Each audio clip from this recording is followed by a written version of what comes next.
Hey everybody, and welcome to the bullshit party. And in this one, we're gonna be taking a look at the new podium view. Wait, what's that? Huh.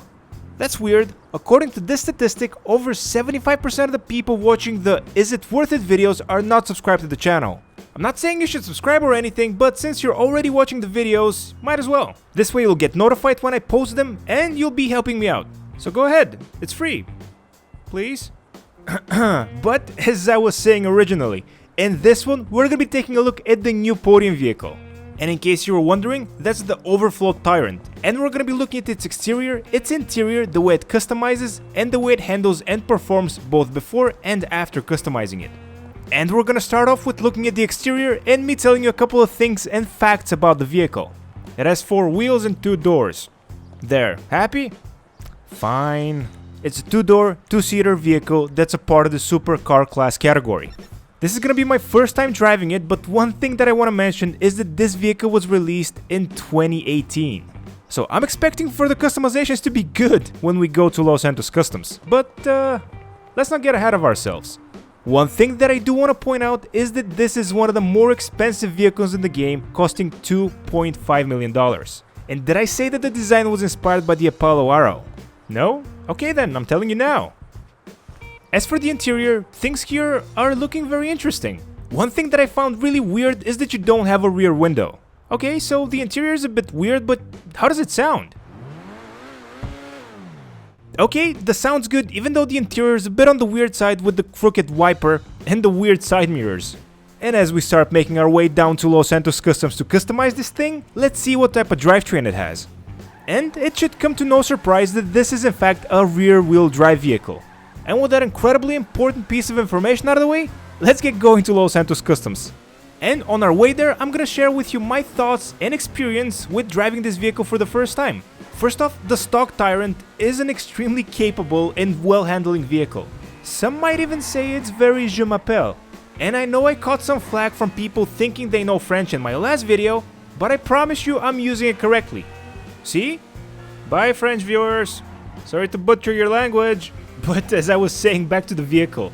For a rear-wheel drive car, the handling is very nice, it has a small turning radius, it has good acceleration, and it has pretty decent top speed, I think. And it also allows you to perform intentional stunts, like this one.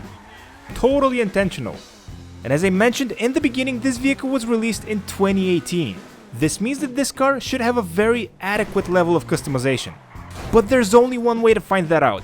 And what would you know, this is my first time arriving at Los Santos Customs without doing any damage to the vehicle. Shh. And even though I didn't do any damage to the vehicle, the game decided to rip me off and charge me for $140. I swears, officer, wasn't me, but my plea falls on deaf ears. And as you know, I like to upgrade all the performance options first, since I don't want to forget anything at the end. And yes, sometimes, most of the time, I do forget to show the sell price of each of the vehicles. But that's only because each of the vehicles are worth pretty much nothing. Keep in mind, those are won from the podium. The only exception to this was when we got the Peyote custom a couple of months ago. And one thing that I do want to mention is that we're starting the customization with the exhaust. Not a good sign. Next up we have the hood option. Singular. And for the third time, I want to point out that this vehicle was released in 2018. This is level of customization that I expect to have in GTA 4. And yes, I know you can't customize your vehicles in GTA 4, that's the joke. But I mean, come on guys, seriously, we have 2 skirts, we have a spoiler or 2, and we can change the material of the hood. And by the way, while we're talking about the spoiler, since the traction bar is already fully maxed out, I have no idea if this has any impact on the way the vehicle behaves. And I did a whoopsie when upgrading the performance options, and I by mistake bought the sport suspension. But that's all good since this is the one I was gonna go with anyway. And it's time for, no joke, the most in-depth customization option. Changing the wheels. And I have to say, even though the car looks very nice, it looks very modern and fast even though it's staying in one place, just the sheer lack of customization options is making it pretty difficult for me to even now recommend this vehicle. But I digress, maybe when we leave Los Santos Customs something amazing is gonna happen and this is gonna be a complete beast on the street. It's not only about looks after all, it's what's in it that counts. You hear that, bullies? I'm not afraid of you. Anyway, we're at the point of the video where we respray the vehicle. Wow, that was really fast. Anyway, in case you're not familiar, I post polls every week asking you guys, the viewers slash subscribers, on what color do you want me to make this car in the Thursday video.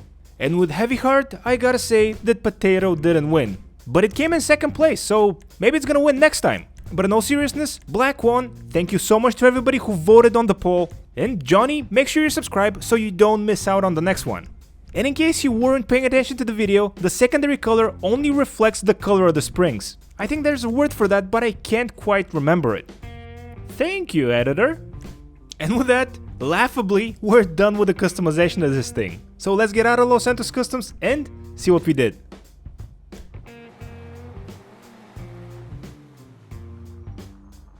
Oof, and I gotta say guys, even though I'm not a big fan of the limited customization, I really like how this vehicle turned out. I even don't mind the stupid crooked windshield wiper. And as far as the sound, the car still sounds fantastic. But the bigger question is, how does it drive and perform after spending all that money in customization? And if I have to be completely honest, I don't really notice a difference. I mean, I saw the indicators go up when we were in Los Santos Customs, but driving it on the street, I don't really feel it. And keep in mind, I already liked how this car behaved, so it's not that it's undrivable or anything. The one weird thing that I found about this car that it shares with some other supercars is that sometimes the traction bar is already full even before putting on a spoiler. And if that's the case, doesn't that completely defeat the purpose of the traction bar? I mean, isn't it there to indicate how good the traction is? But again, don't get me wrong, the car doesn't have bad traction, not at all. I just wanted to know if the spoiler actually improved it or not. I mean, it definitely didn't improve my driving. And as a side note here, today we got a new vehicle released in GTA Online, the Verus. And it's an all-wheel drive quad that you can in fact get now for free. But should you? I don't know, I made a video about it, and if you want to know, maybe you should go watch it. I'm gonna post it right here. As for the Tyrant, you guys probably know that I don't look at spreadsheets, I don't look at other people's videos about which car is the fastest, I'm just going on my own opinion. And my opinion is that this is definitely not one of the fastest supercars in the game. And the even more disappointing fact is that its customization level is basically laughable. So I have to say, if you're looking for a vehicle to race with and be competitive with, this is totally not it. If you're looking for a vehicle to make your own and to express yourself with its customization options, well, this isn't it either. But if you're looking for a fun, rear-wheel drive supercar to drive, this is gonna do it for you. Too bad you won't be able to make it your own. And on that disappointment, I think it's time to end the video. Thank you so much to everybody that watched this far. Hopefully you liked what you saw, and if that's the case, please don't forget to leave a like. If you're new to the channel, please don't forget to subscribe if you liked the video. As I keep saying, there's a lot more cool content coming your way. And with all that said, I'll catch you guys in the next one.